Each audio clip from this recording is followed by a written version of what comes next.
Вернулись на парковку сделать паузу, а тут такая картина. Как можно сейчас в машину мне залезть? Никак.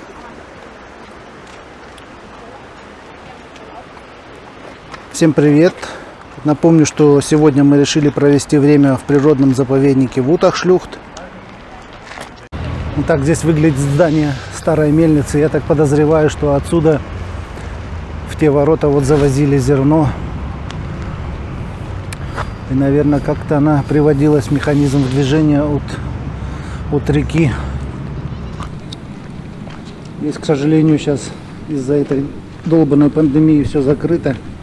А так, в обычное время здесь полно народу. Здесь можно вот было бы посидеть, покушать. Вот красиво так оформлено здесь все. Когда-то здесь столики стояли. Но там спереди открыто. Можно, наверное, что-то купить все равно. Так все под старину, все оформлено.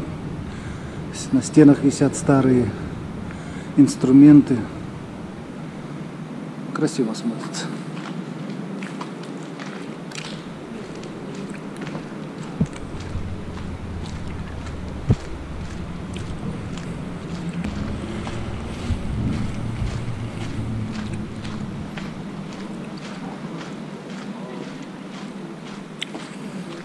Да, скорее всего, можно зайти что-нибудь все равно купить. Воду, пиво.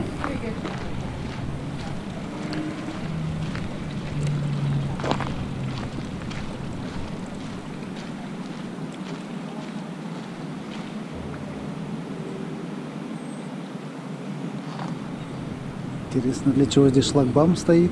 Непонятно.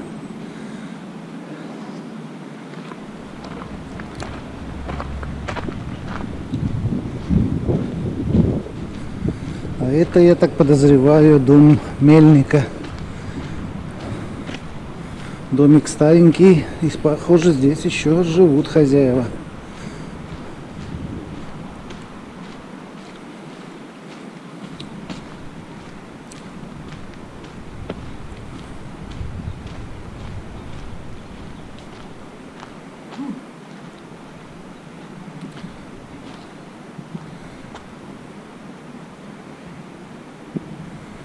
Здесь даже есть захоронение Мария Гислер. Захоронение 67-го года. Это фамильное захоронение получается тут.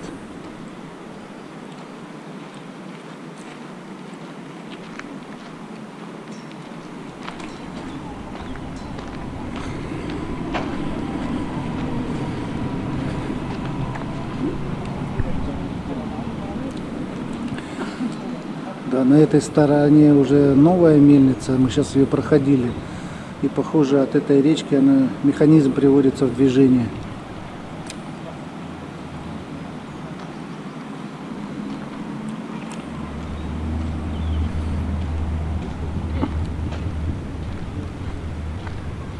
Так, нам налево.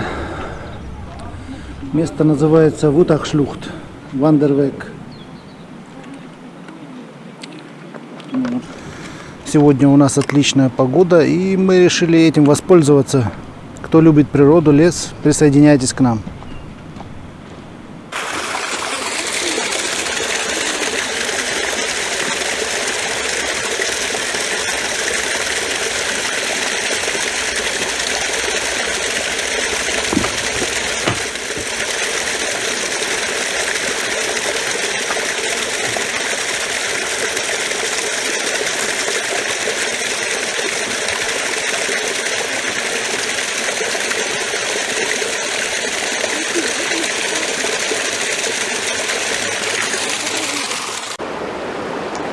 Я уже говорил, что этот природный заповедник называется Вутах-Шлюхт.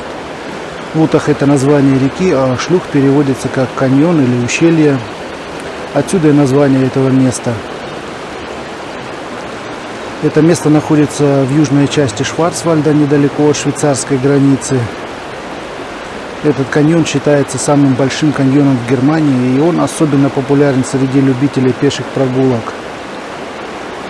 Река Вутах, вдоль которой мы идем, это приток Рейна длиной 91 километр.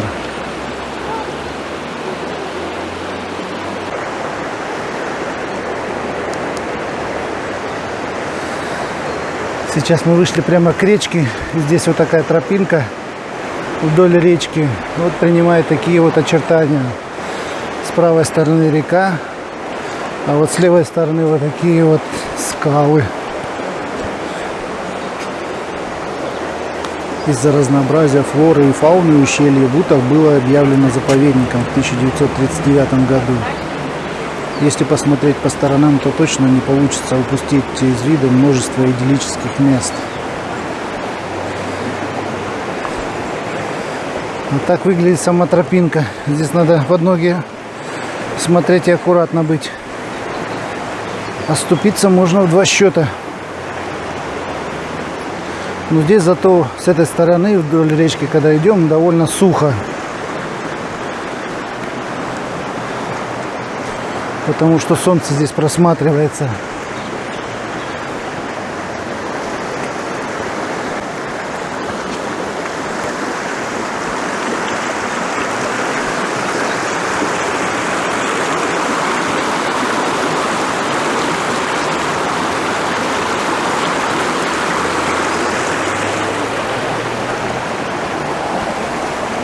В первой части видео мы шли вдоль реки по каньону и видели очень много поваленных деревьев.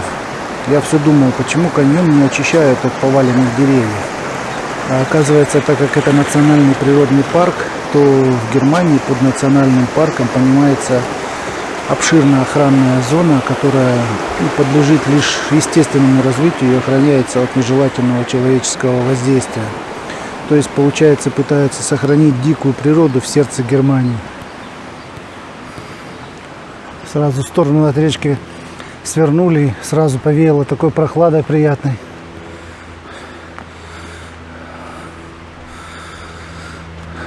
Вот какие корни. Представляю, насколько они еще дальше в землю идут, если они на расстоянии 1,5 метра вот такой вот толщины. Мощно смотрятся. Многие, наверное, задаются вопросом, почему местный лесной регион называют Шварцвальд, то есть черный лес. На самом деле он вовсе не черный. Название Шварцвальд, черный лес, произошло из-за темного цвета коры деревьев. При этом деревья здесь растут плотно друг к другу, и внутрь леса проникает очень мало света. И в лесу просто-напросто темно. Правильнее, наверное, было бы назвать этот лес Дункенвальд, то есть темный лес. Ну, так уж исторически сложилось. Вот на полянку вышли. А вот с той стороны полянки, по-моему, там тоже должен быть мостик какой-то. Но сейчас мы дойдем, посмотрим. Вот, пожалуйста, как кругом лес смотрится. Там даже сложнее было идти в ту сторону. Здесь прямо по прямой. Смотри, лиственница только-только начинает распускаться.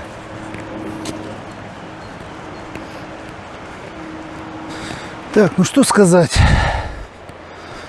Нагулялись мы сегодня от души. Сегодня как раз нам повезло с погодкой. День выдался прямо, шикарнейший. И для здоровья, и время провели с пользой. Посмотрели места, которых мы еще и не видели здесь. В этом году, наверное, будем часто так отдыхать. Потому за границу нам навряд ли получится в этом году куда-нибудь поехать из-за этой пандемии. Хотя сейчас говорят уже, что ехать-то можно, но только те могут ехать, кто будет вакцинирован. Но мы вакцинироваться пока не собираемся. Будем ждать до последнего, пока уже заставлять прямо не будут. Ну а пока для вот таких вот вылазок на природу никаких ограничений у нас нет. Можно спокойно на выходные ездить. Главное, чтобы погодка позволяла. Так что, кому интересно, оставайтесь с нами на канале. Будем вам показывать наши вылазки на природу. Может, в города какие-нибудь будем выезжать. Ну, посмотрим. Ладно, всем удачи.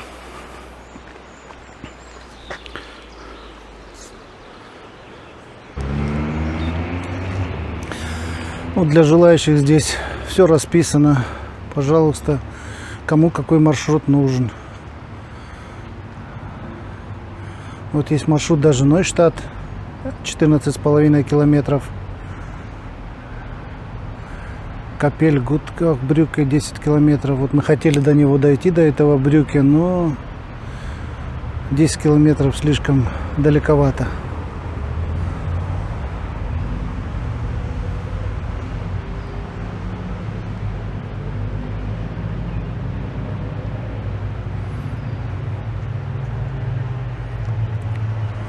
Знаешь, где этот мост находится?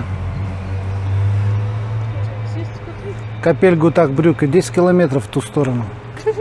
10 километров в ту сторону, видишь? Ну, вот написано Капель-Гутак Брюке. Поэтому нам Это в другую сторону. Не-не, Долху, да. Но все равно, даже в другую сторону нам бы до него далековато было идти. 10 километров далековато. Бат-Боль, вот они говорили где-то около Боль, там Паркпляс, там ближе, до туда 4 километра идти.